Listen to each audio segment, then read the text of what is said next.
Yes, nu vil jeg så vise jer, hvordan man kan installere Match Admin til din Source Dedicated server, hvilket er en slags PCV admin. Først så skal du have en folder til det. Det kan du få ved at gå ind i Steam og så Tools og så lave en dedicated server. Så skal du vælge der compile thread på mindst 3 tegn. Så kører den en dedicated server, og så skulle den meget gerne komme op og se nogenlunde sådan her ud.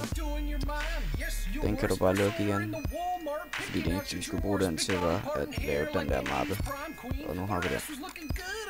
Herinde der ser du en masse ord, og du skal downloade det der link der står herude. Så tager du fra Match Admin folderen, som er ganske en zip for dig. Så tager du og kopierer og sætter ind her.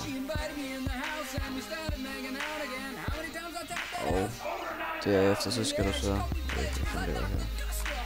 du så ind og gøre dig selv til admin. Det gør du herinde, så vidt jeg husker. Yes.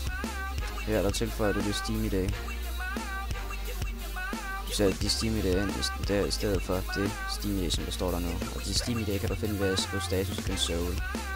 Derefter, når du så kommer i endgame, så skal du skrive PA_match. Ja, det skriver jeg som skriver så I kom i det der dem-server. Yes. Det er sådan set det. Og så er det også bare at spille PCV derudad.